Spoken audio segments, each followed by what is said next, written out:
Warriors 2 wasn't just another kung fu movie. It was a declaration of war against wire work, against fake fighting, against everything Hong Kong cinema had become. Real hits landed, bones actually broke. And one actor, he learned an entire martial art from scratch just to survive the shoot. These are 20 weird facts about Warriors 2. And the bonus, let's just say the film's most brutal fight happened off camera, and it nearly destroyed the whole production. Tighten your stance. This gets rough fast. Number 1. Before Warriors 2, Samo Hung was known as the chubby stunt guy. The comedic relief in Bruce Lee films, the talented choreographer who never got to lead. But in 1978, he made a choice that terrified the studio. He told Golden Harvest he wanted to direct a pure Wing Chun film with 0 wires, 0 tricks, and a lead actor who'd never done martial arts before. The executives thought he'd lost his mind. Wire work was what sold tickets. Audiences expected flying kicks and impossible acrobatics. But Samo refused to budge. He said Wing Chun was about reality, about close-range combat, about technique over spectacle. If they wanted another fantasy, hire someone else. Golden Harvest reluctantly agreed, gave him a tiny budget, and expected him to fail quietly. What they got instead was a film that changed martial arts cinema forever. Warrior 2 proved you didn't need wires to create magic. You just needed sweat, discipline, and the willingness to actually hit people. And Samo, he hit everyone. Number 2. Casanova Wong wasn't a movie star. He was a Korean martial artist with almost no acting experience, limited Cantonese, and 0 name recognition in Hong Kong. When Sammo Hung chose him to play the lead role of Fei Chun, the studio was baffled. Why cast an unknown when you had dozens of established kung fu actors available? But Samo saw something nobody else did. Wong's Taekwondo background gave him explosive leg techniques, but he had no Wing Chun training whatsoever. That was the point. Samo wanted to film the authentic journey of a student learning from a master, and he needed someone who would actually have to learn it all for real. So for 3 months before filming began, Casanova Wong trained 8 hours a day under Wing Chun. Master Yip Chun, the real-life son of Ip Man, he learned the wooden dummy sequences, the footwork, the chain punching, every detail from the ground up. When cameras rolled, what you see isn't acting. It's genuine struggle, real progression, authentic martial arts education captured on film. The sweat was real, the frustration was real, and when Wong finally nails a technique after dozens of takes, that pride in his eyes, you can't fake that. Number 3. The wooden dummy sequences look brutal because they were. In traditional Wing Chun training, the wooden dummy is designed to condition your body, toughen your arms, and teach proper angles. But movie wooden dummies, they're usually made softer, padded, designed for actors to hit without real damage. Not in Warriors 2. Sammo Hung commissioned authentic training dummies made from ironwood, the same material used in actual Wing Chun schools. The surface was rock hard with 0 give. Every strike Casanova Wong threw at that dummy, he felt it. His forearms bruised purple within the first week. His shins swelled up like balloons. The medic became a permanent fixture on set, taping ice packs to Wong's arms between takes. But Samo insisted they keep going because he wanted audiences to feel the impact, to understand that Wing Chun training isn't graceful, it's painful. When you watch Wong's character struggle with the dummy, grimacing with every strike, that's not performance, that's survival. The dummy scenes took 3 weeks to film, and by the end, Wong's arms had developed calluses thick enough that he barely felt the impacts anymore. He'd literally conditioned himself into a real Wing Chun practitioner, one agonizing strike at a time. Number 4. Sammo Hung didn't just direct and choreograph Warriors 2, he also played the villain.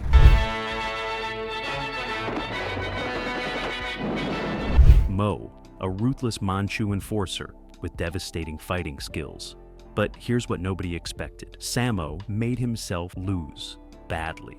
In most kung fu films of the era, the director star would give themselves the coolest moves, the most screen time, the ultimate victory. Samo did the opposite. He choreographed his own character's defeat in humiliating detail. getting beaten by the hero in a fight that strips away all his power and dignity. Why? Because Samo understood story over ego. Warriors 2 wasn't about him. It was about the triumph of technique over brutality, discipline over rage. Mo had to represent everything wrong with using martial arts for oppression, and that meant he had to fall hard. The final fight took 5 days to film, and Samo took real hits throughout. Cast members later said they'd never seen a director so willing to make himself look bad for the sake of the story. In one take, he got kicked so hard he flew backwards into a wall and had to stop filming for 20 minutes.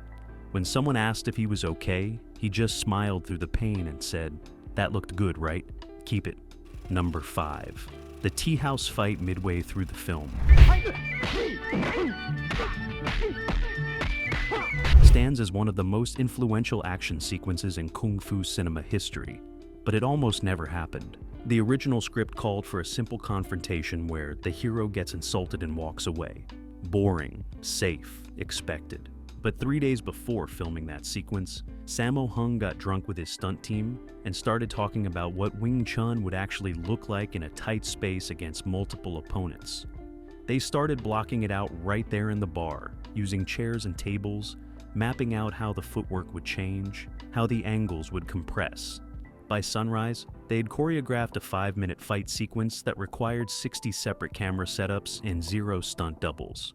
Samo pitched it to the producers the next morning. They said absolutely not. Too expensive, too complicated, too risky. Samo told them he'd film it in 1 day, use his own money if it went over schedule, and if they didn't like it, they could cut it entirely. They agreed, figuring they'd never see a usable take. Wrong. Samo and his team filmed that entire sequence in 18 hours straight. No breaks, no safety nets. They destroyed 6 tables, 8 chairs, and hospitalized 2 stuntmen. But they got it, and when the producers saw the rough cut, they knew they had something special. Number 6. Casanova Wong's Korean accent became a problem nobody anticipated. He spoke Cantonese fluently enough for basic conversation, but his pronunciation was thick, obvious, and occasionally incomprehensible to Hong Kong audiences. The sound team tried dubbing him with a native speaker, but it killed his performance. You could see the disconnect between his mouth and the voice, and it shattered the film's gritty realism. They tried training Wong to soften his accent, but after 2 weeks, minimal progress. The production was stuck. Then someone had a wild idea. Like, what if they didn't hide it? What if his character was supposed to be an outsider? Someone not from the region, someone learning not just Wing Chun, but also how to belong. So they rewrote small dialogue moments to acknowledge it, added lines where other characters comment on his speech, turned what was a liability into character depth. Wong's accent became proof of his outsider status, making his eventual acceptance by his master even more meaningful. In the final cut, when Leung-jan fully accepts Fei Chun as his student, it's not despite his differences, but because he proved himself worthy regardless. A technical problem became thematic gold, and nobody watching the film today even realizes it wasn't planned from the beginning. Number 7. The training montages in Warriors 2 feel different from other Kung Fu films because Sammo Hung filmed them differently. Most martial arts movies of the era would shoot training sequences over a few hours, lots of quick cuts, sped up footage, and dramatic music covering the gaps. Samo rejected all of that. He wanted real time, real effort, real progression visible on screen. So he filmed the wooden dummy training sequence across 3 actual months of production. Every few weeks, they'd stop narrative filming and shoot another chunk of training footage showing Casanova Wong's genuine improvement. Watch closely and you can see it. Early in the film, Wong's strikes are tentative, awkward, his body fighting the movements. By the later training scenes, there's confidence, speed, precision. His body had learned the muscle memory, and the camera caught every stage of that transformation. The sound design enhanced this too. Early training scenes have messy impacts, the thud of uncertain strikes. Later scenes have that crisp crack of proper technique. Even the wooden dummy itself shows wear, the strike zones darkening with repeated use. No other kung fu film had ever documented martial arts education so authentically. Warriors 2 didn't just show a character becoming a fighter. It showed an actor becoming a martial artist, and audiences felt the difference in every frame. Number 8. The film's climactic battle was choreographed backwards. Literally, Samo Hung knew exactly how he wanted the fight to end, with Casanova Wong's character finally perfecting the technique his master taught him, using it to defeat the villain in one decisive moment. So instead of choreographing from beginning to end, Samo started with that final exchange and worked backwards. Every move in the 10-minute fight sequence was designed to build toward that one perfect strike. The villain's tactics, the hero's responses, the environmental elements, everything reverse-engineered from the ending. This created something revolutionary. A martial arts fight with genuine narrative structure, where every exchange had purpose. Every technique called back to earlier training. Every moment of struggle earned the final triumph. The stunt team spent 2 weeks just on the choreography before a single frame was shot. They mapped it like a symphony, beats and rhythms, call and response. When filming began, everyone knew the entire fight by heart, so Samo could focus on capturing emotion rather than just mechanics. The result is a finale that doesn't just look impressive, it feels inevitable, like the entire film had been building to this one moment of technical perfection. And it had been, literally from the last second to the first. Number 9. Samo Hung fought with the studio over one specific shot, and it nearly got him fired. The moment comes right after a brutal training sequence where Casanova Wong's character collapses from exhaustion. Samo wanted to hold on Wong's face for a full 15 seconds. No cuts, no music, just breathing and pain. The producer said it was too long, too slow, audiences would get bored. Samo insisted it was essential that the audience needed to feel the weight of what Wing Chun training actually costs. They argued for 3 days. Finally, Golden Harvest sent an executive to set with a simple message: cut the shot or we'll find a new director. Samo told the entire crew to pack up. He said if they wouldn't trust him on this, they shouldn't trust him on anything. Production shut down for 2 days while both sides refused to budge. Eventually, a compromise. They'd film it both ways, test them with audiences, and use whichever version played better. When test screening happened, audience comment cards specifically mentioned that long, silent shot as one of the film's most powerful moments. The studio never questioned Samo's instincts again. Sometimes the bravest choice in action cinema isn't what you show, but what you refuse to cut away from. Number 10. Real Wing Chun. Masters visited the set, and they terrified everyone. Warning, Samo Hung had invited several practitioners to observe filming, hoping for their approval and advice. But these masters didn't just watch politely. They critiqued everything, loudly, in front of the entire crew. One master stopped filming in the middle of a take, walked onto set, and physically repositioned Casanova Wong's elbow angle. Another sat in the director's chair and demonstrated the correct version of a technique for 45 minutes while production waited.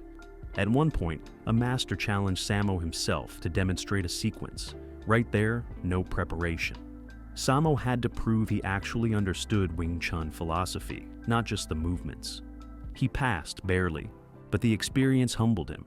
The master's presence transformed the production from a movie set into a genuine martial arts school, where rank and reputation meant nothing compared to proper technique. Several techniques in the final film were actually revised on-site based on master feedback. The fight choreography became a collaboration between cinema and tradition, and that authenticity radiates through every frame. When Warriors 2 premiered, the Wing Chun community didn't just approve. They celebrated it as the most accurate representation of their art ever filmed. The masters had ensured it. Number 11. The film's most dangerous stunt wasn't the fighting, it was the fire. Near the climax, there's a sequence where buildings burn while combat continues inside. Most productions would use controlled flames, careful camera angles, and actors nowhere near real danger. Samo Hung had a different philosophy. If it looks fake, audiences feel it. So they actually set the buildings on fire. Real structures on the studio backlot, a full combustion, with cast and crew working inside the inferno. The heat was unbearable. Casanova Wong later said his costume started smoking during takes, the synthetic fabric melting against his skin. Stuntmen wore wet towels under their clothes, but even that barely helped. The smoke got so thick that between takes, everyone had to evacuate outside just to breathe. Fire marshals were screaming at Samo to shut it down, but he kept rolling. He knew they had maybe 20 minutes before the structures became genuinely unsafe, and he needed to capture that primal fear, that real terror in the actors' eyes. They got the sequence in one continuous 18-minute take, no second chances. When they finally called cut, 3 crew members needed oxygen, and the entire cast was coughing for days afterward. But what's on screen, that visceral sense of danger, you can't manufacture that. The fire was real, the risk was real, and somehow everyone walked away. Barely. Number 12. Leung Kar-yan played the betrayer Call, and his casting caused massive controversy behind the scenes. Leung was a respected actor known for heroic roles, and many people couldn't understand why he'd accept playing such a despicable character. The role required him to sell out his friends, grovel before villains, and ultimately die without redemption. Leung's agent actually tried to get him to quit, saying it would ruin his career. But Leung understood something others didn't. He saw Cao not as a villain, but as a broken man, someone whose cowardice came from genuine terror, someone audiences might actually recognize in themselves. He brought unexpected depth to scenes that could have been simple villainy. Watch his face during the betrayal sequence. There's shame there, self-hatred, the look of a man who knows exactly what he's becoming and hates it but can't stop. Leung improvised several emotional beats that Samo kept in the final cut, including a moment where Cao breaks down after selling out his friends, crying alone in a corner. It wasn't in the script. Leung just felt it needed to be there. Years later, critics called it one of the most nuanced performances in kung fu cinema. A traitor you despise, but somehow understand. And Leung's career didn't suffer. It elevated because he proved martial arts films could contain real human complexity. Number 13, the script went through 7 complete rewrites during production. Sammo Hung would film a sequence, watch the dailies, then realize the story needed to go somewhere different. So he'd stop production, gather his writers, and restructure entire plot threads overnight. The original ending had the hero walking away into the sunset, victorious and alone. Samo hated it. Too Hollywood, too clean, too disconnected from Wing Chun philosophy. So 3 days before they were scheduled to wrap, he scrapped the entire final act and wrote something new. The revised ending showed the hero not as a lone warrior, but as someone finally finding community, accepting his place in a lineage, understanding that Wing Chun isn't about individual glory, but about preservation and teaching. It meant an extra week of filming, blowing the budget even further, infuriating the producers who thought they were done. But Samo refused to compromise. He believed the ending defined everything that came before, and if he got it wrong, the whole film would collapse. Cast members later admitted they had no idea how the movie would end, even as they were filming the climax. Scripts would arrive the night before, sometimes just pages, sometimes just verbal descriptions. It was chaos, but it was purposeful chaos. Samo was letting the film find itself, trusting his instincts over any predetermined structure. Number 14. The training hall set was built according to actual Wing Chun school specifications. Samo didn't want a set that looked like a martial arts school. He wanted a real one. So he hired carpenters who'd built actual Wing Chun training spaces, gave them traditional measurements and specifications, and told them to construct it exactly as if students would train there for years. The wooden floor wasn't painted to look worn. It was real old wood, taken from a demolished school, showing decades of genuine use. The weapons on the walls weren't props. They were functional training tools, balanced and weighted properly. Even the scrolls hanging on the walls contained real Wing Chun principles written in proper calligraphy by a master. This authenticity changed how actors moved through the space. They weren't performing on a set. They were inhabiting a real training environment, and their bodies responded differently. Casanova Wong said he could feel the history in that room, the energy of thousands of training sessions that the salvage materials had witnessed. When you watch the training sequences, there's a weight to the space, a sense that this place matters beyond just being a movie location. Students of Wing Chun who've seen the film often comment that the training hall feels exactly like their own schools, down to small details nobody outside the martial arts community would notice. That's not movie magic. That's respect for tradition. Number 15. Samo insisted on shooting in chronological order. The studios scheduled shoots based on location availability, actor schedules, and budget efficiency, meaning films were usually shot completely out of sequence. But Samo argued that Warriors 2 required emotional progression, genuine character development that actors could only deliver if they experienced the journey in order. He needed Casanova Wong to actually evolve from novice to master, needed that transformation to be real, not acted. The studio said it would cost too much, take too long, create massive scheduling problems. Samo countered by agreeing to film 6 days a week instead of 5, work longer hours, and accept a lower director's fee. They reluctantly agreed. The decision transformed the production. Actors didn't have to fake emotional states, they were living them.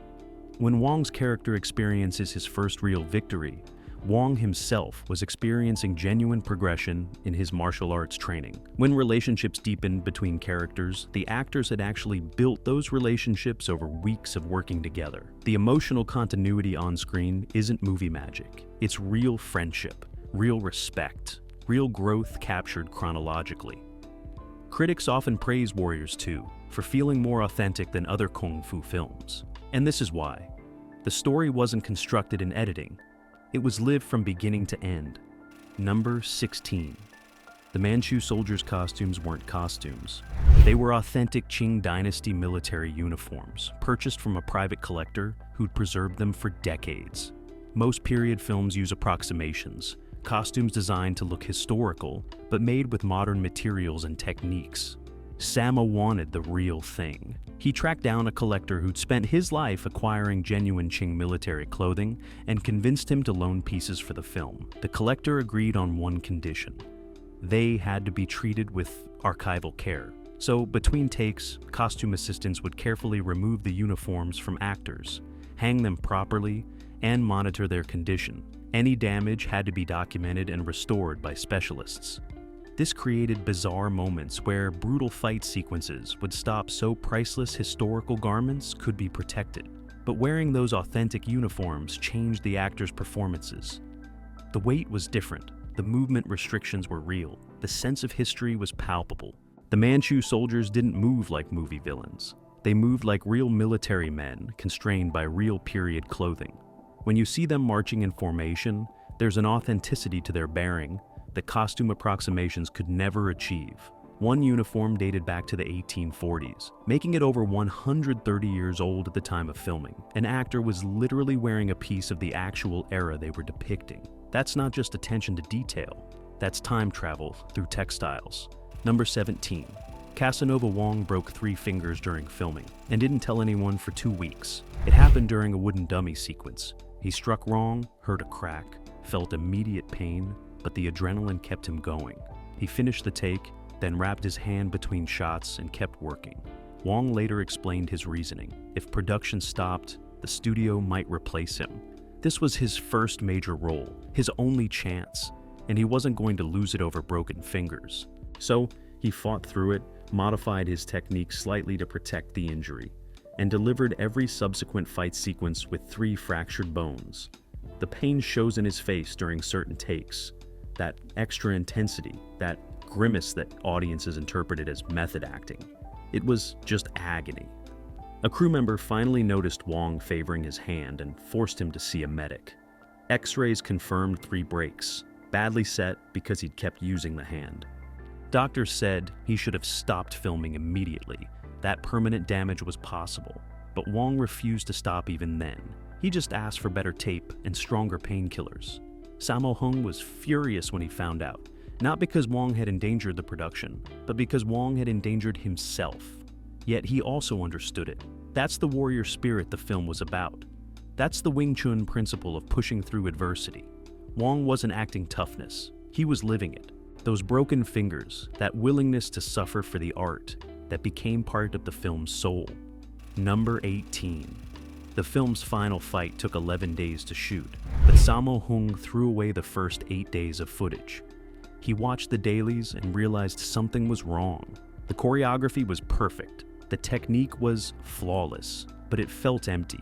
There was no emotion, no stakes, just bodies executing movements. So he gathered the cast and crew and made an announcement that terrified everyone. They were starting over. All that work, gone. The studio would be furious. The budget was already blown. But Samo didn't care. He told Casanova Wong and the stunt team to forget the choreography they'd memorized. Instead, he wanted them to fight like the characters would actually fight in that moment. All their training, all their emotion, all their desperation poured into every strike. No more thinking about camera angles or hitting marks. Just fight. The reset transformed everything. The new footage had raw intensity, genuine fury, the sense that these characters were fighting for their lives and their honor. Techniques still looked beautiful, but now they carried weight. Every strike meant something. When you watch the final fight in Warriors 2, you're seeing takes where the actors had stopped performing and started actually fighting, controlled but real. That's why it hits different from other kung fu finales. It's not a dance, it's warfare. And Samo was willing to waste 8 days of work to find that truth. Number 19. After the film wrapped, Casanova Wong disappeared for 3 months. No interviews, no public appearances, no contact with the studio. People worried something was wrong, but Wong was fine. He'd gone back to Korea and locked himself in a Wing Chun school, training 8 hours a day. Making Warriors 2 had awakened something in him.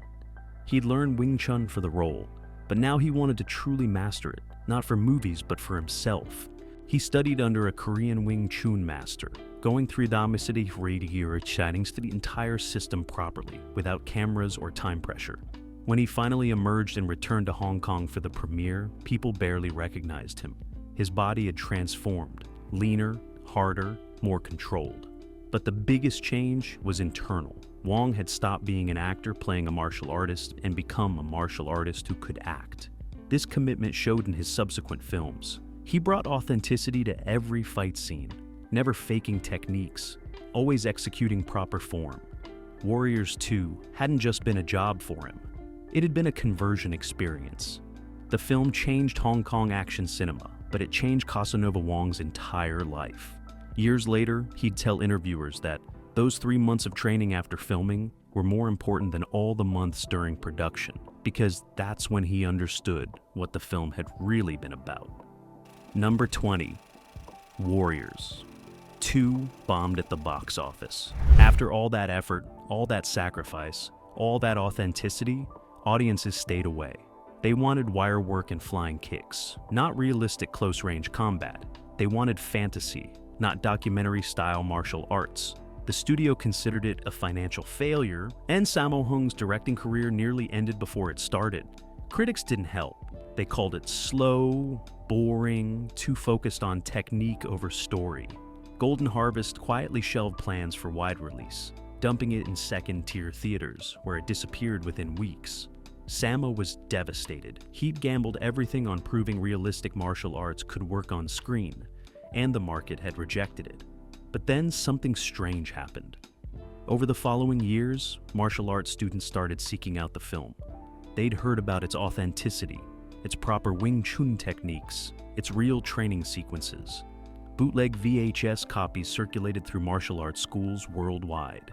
What the general audience rejected, the martial arts community embraced as a teaching tool, a reference, a standard. By the mid-1980s, Warriors 2 had developed a cult following. By the 1990s, it was considered a classic. Today, it's studied in film schools as a turning point in action cinema, the movie that proved realism could be more powerful than fantasy. The box office failure that became a generational triumph. Sometimes audiences need years to catch up to vision. Bonus fact. The most brutal fight in Warriors 2 didn't make it into the movie. It happened in the parking lot during production, and it involved 2 stunt coordinators arguing over the proper way to execute a technique. What started as a professional disagreement escalated into personal insults, then physical demonstration, then an actual full-contact brawl. Cast and crew formed a circle around them, as these 2 martial arts experts went at each other with zero restraint. Sammo Hung didn't stop it. He watched, understanding this was about pride, about proving who understood combat better. The fight lasted 3 minutes, ending only when both men were too exhausted to continue, both bloodied, both proven. Neither won. But something shifted after that. The techniques in the remaining fight scenes got sharper, more aggressive, more real. The stunt coordinators had reminded everyone what actual combat looked like, and that intensity bled into every subsequent sequence. Samo later said that parking lot fight was the most important moment of the entire production, because it stripped away all pretense. Warriors 2 wasn't about movie fighting. It was about real fighting like captured on film. And sometimes, to find that truth, people had to actually fight. No wires, no safety, no second takes. Just two martial artists and their pride. The film became legendary not despite that chaos, but because of it. Because in the end, Warriors 2 didn't just show martial arts, it lived them.